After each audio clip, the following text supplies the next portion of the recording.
Hello friends, तो आज की वीडियो में हम डाइजेस्टिव सिस्टम को कवर करने वाले हैं। ठीक है। इस वीडियो में मैं डाइजेस्टिव सिस्टम का एक ओवरव्यू आपको बताने वाली हूँ। अगर आपके पास टाइम कम है, आप अगर किसी भी एग्ज़ाम की प्रिपरेशन कर रहे हैं, रेलवे, एसएससी या कोई भी एकेडमिक एग्ज़ाम की प्रिपरेशन कर रहे हैं, तो ये वीडियो आपके लिए बहुत हेल्पफुल होगी। बिकॉज इस वीडियो में मैंने सिंगल पेज में आपको होल डाइजेस्टिव सिस्टम का ओवरव्यू बता दूंगी। ठीक है। चाहे आप बायोलॉजी के स्टूडेंट हैं या नहीं है, डाइजेस्टिव सिस्टम पढ़ना हमारे लिए बहुत कंपल्सरी होता है। बिकॉज ये हमारे डेली लाइफ से लिंक्ड होता है। ठीक है। तो सबसे पहले हम स्टार्ट करते हैं डाइजेस्टिव सिस्टम के डेफिनेशन से। Digestion is a biological process where the complex food substances are broken down into simpler soluble and observable form.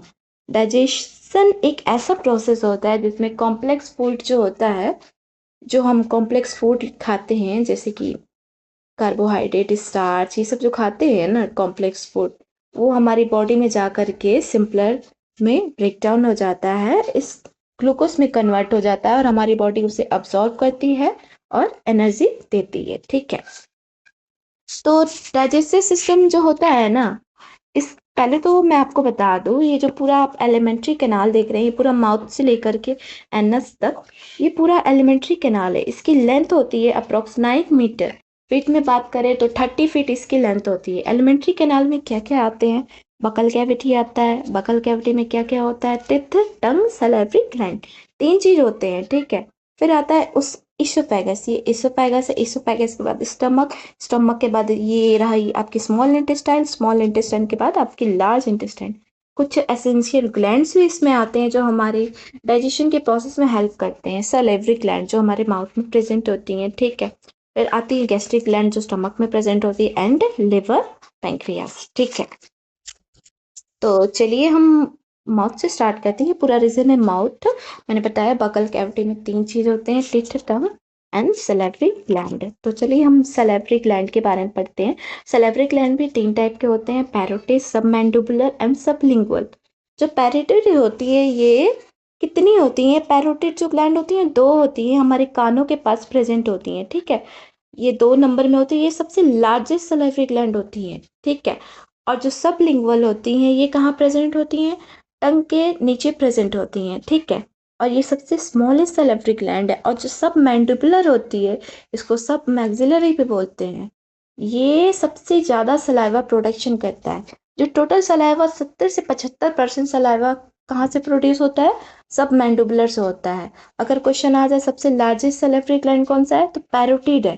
कितना होता है? 2 होता है। सबसे स्मॉलेस्ट कौन सा है? सबलिंगुअल होता है। ठीक है। कहाँ प्रेजेंट होता है? जीभ के नीचे प्रेजेंट होता है। एग्जाम में कभी कभी क्वेश्चन आ जाते हैं हमारे सलाइवा का पीएच क्या होता है, तो हमारे सलाइवा का पीएच होता है 6.8, एसिडिक नेचर का होता है। ठीक है। सलाइवरी ग्लैंड में जो सलाइवा होता है, सलाइवा में क्या होता है? सलाइवरी अमाइलेज होता है, टाइलिन एंजाइम। टाइलिन एंजाइम क्या करता है? ये स्टार्च को माल्टोज में कन्वर्ट करता है। माल्टोज क्या होता है? Glucose plus glucose. ये केवल 70% ही स्टार्च को माल्टोज में कन्वर्ट करता है। ठीक है। इसकी हेल्प से, सलाइवरी अमाइलेज एंजाइम की हेल्प से। ठीक है। तो एक चीज आप लोग नोट कर लेना, बोलस क्या होता है। ठीक है। बोलस जब हमारा फूड हम खाते हैं वो सलाइवा के साथ मिक्स हो जाता है, उसको बोलस कहते हैं। तो नेक्स्ट हमारी आती है फूड पाइप। फूड पाइप की लेंथ, अब फूड पाइप को हम लोग इसोफेगस भी कहते हैं। ठीक है। फूड पाइप की लेंथ कितनी होती है? 25 सेंटीमीटर होती है। अगर हम इंच में बात करें तो 10 इंच होता है। ठीक है। फूड पाइप से हमारा जो फूड होता है वो माउथ से लेकर के स्टमक तक आता है। किस प्रोसेस के थ्रू? पेरिस्टालसिस प्रोसेस के थ्रू। ठीक है। डाउनवर्ड मूव होता है हमारा फूड। ठीक है। और इसकी डायमीटर अप्रॉक्स 1 से 2 सेंटीमीटर होती है। ठीक है। माउथ में मैंने आपको बताया था मैकेनिकल डाइजेशन होता है। पित्त के थ्रू थ्रू हमारे जो फूड्स होते हैं उनको छोटे छोटे टुकड़ों में ब्रेक डाउन किया जाता है। फिर हमारे बॉडी में एंजाइम के साथ मिक्स होकर के केमिकल डाइजेशन होता है। ठीक है। जैसे कि केमिकल डाइजेशन स्टार्ट कहाँ से होता है? सलाइवरी अमाइलेज से होता है, सलाइवा से होता है। ठीक है। इसोफेगस के बारे में मैं आपको बता दूं, 25 सेंटीमीटर की होती हैं। इतना याद रखना है, डायमीटर 1 से 2 सेंटीमीटर होता है। ये फूड को स्टमक तक ले जाता है किस प्रोसेस के थ्रू? पेरिस्टालसिस प्रोसेस के थ्रू, ठीक है, पेरिस्टालसिस प्रोसेस के थ्रू हो गया। अब हमारा जो नेक्स्ट आता है इसोफेगस के बाद आता है स्टमक। स्टमक एक जे शेप मस्कुलर ऑर्गन है, इसको मैंगो शेप भी कहते हैं, ठीक है। ये कहाँ पे होता है? ये हमारे lower lies behind the lower ribs located in upper left side. Stomach का काम क्या होता है? हमारे स्टमक जो होता है ना, हमारे खाने को 4 से 5 घंटे के लिए स्टोर करता है। और जो स्टमक होता है वो क्या क्या सिक्रेट करता है? स्टमक एचसीएल सिक्रेट करता है। एचसीएल जो हमारे फूड में जितने भी बैक्टीरियाज होते हैं उसको किल कर देते हैं। पेप्सिन को सिक्रेट करता है, पेप्सिन प्रोटीन के डाइजेशन में हेल्प करता है। और एचसीएल का एक और फंक्शन होता है, हमारी जो पेप्सिन होती है ना वो पेप्सिनोजेन में प्रेजेंट होती है, पेप्सिनोजेन को पेप्सिन में एक्टिवेट कर देता है एचसीएल, ठीक है। और ठीक है, food is churn into a semi liquid chyme. Chyme क्या होता है? कोई भी फूड, ठीक है, मैंने आपको बोलस बताया, अगर फूड सलाइवा के साथ मिक्स हो तो उसको बोलस कहते हैं। जब फूड गैस्ट्रिक जूसेस के साथ मिक्स हो जाता है तो उसको काइम कहते हैं, ठीक है। तो हम आते हैं नेक्स्ट हमारे पेंक्रियाज के बारे में, ठीक है। पेंक्रियाज क्या होता है? ये होता है पेंक्रियाज लीफ लाइफ स्ट्रक्चर, जो कहाँ पे लोकेटेड होता है? ठीक स्टमक के नीचे ड्यूडेनम से कनेक्टेड होता है, ठीक है। पेंक्रियाज जो होता है वो पेंक्रियाटिक जूस को सिक्रेट करता है। पेंक्रियाटिक जूस ट्रिप्सिन, लाइपेस और अमाइलेस। मैं कुछ और बातें आपको पेंक्रियाज के बारे में बता दूँ। पेंक्रियाज एक मिक्स्ड ग्लैंड है, मतलब इसका एक्सोक्राइन फंक्शन भी होता है, एंडोक्राइन फंक्शन भी होता है। एक्सोक्राइन फंक्शन क्या होता है? ये डाइजेस्टिव जूसेस को सिक्रेट करता है। एंडोक्राइन फंक्शन कैसे होता है? ये ब्लड शुगर लेवल को भी मेंटेन करता है, हार्मोन्स प्रोड्यूस करता है, ठीक है। इसकी डिस्कवरी लैंगरहेंस ने की थी। इसकी वॉल्यूम जो होती है per day 1 litre per day होती है, ठीक है। जो पेंक्रियाटिक इंजाइम होते हैं वो 3 इंजाइम मेनली होते हैं, अमाइलेस, लाइपेस और ट्रिप्सिन होते हैं। अमाइलेस का काम क्या होता है? जो स्टार्च को माल्टोज में कन्वर्ट करता है। मैंने आपको पहले ही बताया, स्टार्च को माल्टोज में कन्वर्ट करता है। सलाइवरी अमाइलेज जो हमारे सलाइवा में प्रेजेंट था, लेकिन 70% वहाँ होता है, जो बाकी के होते हैं ना वो यहाँ पे स्टार्च माल्टोस में कन्वर्ट हो जाते हैं। और लाइपेज क्या होता है? लिपिड को फैटी एसिड में कन्वर्ट करता है। ट्रिप्सिन क्या होता है? प्रोटीन को पेप्टाइड्स में कन्वर्ट करता है, ठीक है। जो पेंक्रियाटिक सेल होती हैं वो 4 टाइप की सेल होती हैं, alpha cell, beta cell, gamma cell और एफ सेल।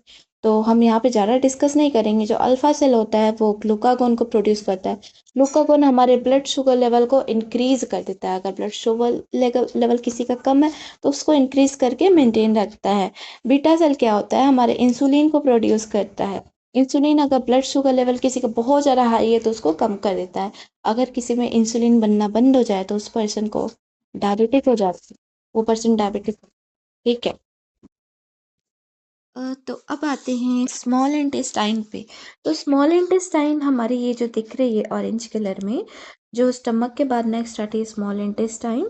स्मॉल इंटेस्टाइन के 3 पार्ट्स होते हैं, ड्यूडेनम, जेजुनम, एलियम। तो ड्यूडेनम वाला आप पार्ट ये देख सकते हैं, ये ड्यूडेनम वाला पार्ट है। और इलियम वाला पार्ट जो आपको दिख रहा है ये इलियम वाला पार्ट है। और जो सबसे लास्ट वाला पार्ट होता है, जो मिडल वाला पार्ट होता है उसको जेजुनम कहते हैं, जो लास्ट वाला जो होता है उसको इलियम कहते हैं, ठीक है। तो जो ड्यूडेनम होता है, जो ये वाला पार्ट आप देख रहे हैं, ये ड्यूडेनम होता है। ड्यूडेनम जो होता है ना, उसकी लेंथ 10 से 15 इंच होती है, ठीक है। सेंटीमीटर में बोले तो 25 से 30 सेंटीमीटर होती है, ठीक है। ये क्या करता है? जितने भी एंजाइम्स होते हैं हमारे लिवर से, पेंक्रियास से और जो गॉल ब्लैडर से बाइल जूस होता है वो ड्यूटेनम में आता है और फूड के साथ मिक्स होता है, ठीक है। और जो जेजुनम होता है, जो स्मॉल इंटेस्टाइन का नेक्स्ट पार्ट होता है, इसमें क्या होता है? इसकी लेंथ लगभग 2.5 मीटर की होती है। इसमें कार्बोहाइड्रेट, प्रोटीन और न्यूट्रिएंट्स का एब्जॉर्प्शन होता है। और जो सबसे लास्ट वाला पार्ट होता है स्मॉल इंटेस्टाइन का, इलियम, वो हाईली क्वाइल्ड होता है। वो 2 से 4 मीटर इसकी लेंथ होती है। ये जो रिमेनिंग न्यूट्रिएंट्स होती हैं उसको अब्जॉर्ब करता है, ठीक है। आपको ड्यूटेनम के बारे में, जेजुनम के बारे में, इलियम के बारे में सब कुछ क्लियर हो गया, ठीक। नेक्स्ट अब हम बात करते हैं लिवर के बारे में, ठीक है। लिवर जो होता है, लिवर की स्टडी को कहते हैं हम हेपेटोलॉजी, ठीक है। लिवर का फंक्शन क्या होता है? वैसे तो लिवर के बहुत फंक्शन होते हैं, लेकिन सबसे जो मतलब इम्पोर्टेंट फंक्शन होता है बाइल का प्रोडक्शन करना, ठीक है। फैट का इमल्सिफिकेशन करना, जो लार्ज फैट ग्लोब्यूल्स है उनको स्मॉलर पीसेस में ब्रेक डाउन करना, ठीक है। लिवर एक एक्सोक्राइन ग्लैंड है, ठीक है। ये एंजाइम्स को प्रोड्यूस करता है, ठीक है। और जो लिवर में की फंक्शनल सेल्स क्या होती हैं, वो हेपेटिक सेल होती है, ठीक है। लिवर के पास सबसे हाईएस्ट रिकंस्ट्रक्शन और रीजेनरेशन की कैपेसिटी होती है, ठीक है। रीजेनरेशन मतलब अगर लिवर का कुछ हिस्सा अगर खराब हो जाता है तो फिर से वो रीजेनरेट हो जाता है, ठीक है। लिवर एक लार्जेस्ट इंटरनल ऑर्गन है। ये रेडिश ब्राउन कलर का होता है। कहाँ पे लोकेटेड होता है? अपर राइट एब्डोमेन में लोकेटेड होता है। इसके बहुत सारे वाइटल फंक्शंस होते हैं, ठीक है। इसके 4 लोब होते हैं, ठीक है। इसका इंपॉर्टेंट फंक्शन आप लोग याद कर लें। बाइल का प्रोडक्शन करना, यूरिया का प्रोडक्शन करना, ग्लूकोज और ग्लाइकोजन को स्टोर करना, ठीक है। इसी में गॉल ब्लैडर के बारे में मैं थोड़ा बहुत बता दूँ। गॉल ब्लैडर क्या होता है? बाइल जूस को स्टोर करता है। बाइल जूस में 2 कंपोनेंट्स होते हैं, एक बिलिरुबिन होते हैं, एक बिलिवर्डिन होते हैं। बिलिरुबिन क्या होता है? ये येलो कलर का होता है, बिलिवर्डिन ग्रीन कलर का होता है, ठीक है। तो इसी वजह से बाइल जूस का कलर येलोइश ग्रीन होता है, ठीक है। होता है डिटॉक्सिफिकेशन का फंक्शन होता है। डिटॉक्सिफिकेशन जो भी टॉक्सिक सब्सटेंस आते हैं उसको डिटॉक्सिफाई करता है, ठीक है। नेक्स्ट आते हैं हम लार्ज इंटेस्टाइन के बारे में। ये वाटर और इलेक्ट्रोलाइट्स को एब्जॉर्ब करता है, ठीक है। और ये फेसिस को स्टूल को स्टोर करता है, ठीक है। ये जो हमारा ग्रीन वाला पोर्शन देख रहे हैं ये लार्ज इंटेस्टाइन है, ठीक है। इसके कौन कौन से पार्ट होते हैं? सीकम, कोलोन, रेक्टम, ठीक है। सीकम आप देख रहे हैं, कोलोन आप देख रहे हैं। कोलोन भी ये वाला असेंडिंग कोलोन है, ये ट्रांसवर्स कोलोन है, ये डिसेंडिंग कोलोन है, ठीक है। और ये रेक्टम वाला पार्ट है, ठीक है। इसकी लेंथ 1 से 1.5 मीटर की होती है, ठीक है। इसका फंक्शन तो मैंने आपको बता ही दिया क्या होता है, ठीक है। तो नेक्स्ट कुछ रेक्टम और एनस के बारे में बात कर लेते हैं। रेक्टम फीसेस और स्टूल को स्टोर करता है, ठीक है। Rectum control the expulsion of faeces. Stool को कब बाहर निकलना है, ठीक है, वो कौन कंट्रोल करता है? रेक्टम कंट्रोल करता है, ठीक है। आई थिंक आपको अब डाइजेस्टिव सिस्टम में कोई डाउट नहीं रह गया होगा, ठीक है। थोड़ा बहुत तो मैं लार्ज इंटेस्टाइन और स्मॉल इंटेस्टाइन में डिफरेंस बता दूं, ठीक है। स्मॉल इंटेस्टाइन जो होता है उसमें मेनली कार्बोहाइड्रेट का डाइजेशन होता है, ठीक है। एब्जॉर्प्शन होता है, प्रोटीन का डाइजेशन होता है, फैट का डाइजेशन होता है, ठीक है। और जो लार्ज इंटेस्टाइन होता है इसमें वाटर का एब्जॉर्प्शन होता है, मिनरल, सोडियम, कैल्शियम का एब्जॉर्प्शन होता है, ठीक है। और drug, medicine, nicotine, caffeine, vitamin के, ठीक है। आई थिंक आपको डाइजेस्टिव सिस्टम क्लियर हो गया होगा। अगर आप डिटेल वीडियो चाहते हैं तो मैं डिटेल वीडियो विथ नोट्स आपको मैं अपलोड कर दूंगी, ठीक है। अगर आप डिटेल वीडियो चाहते हैं तो प्लीज़ कमेंट करें।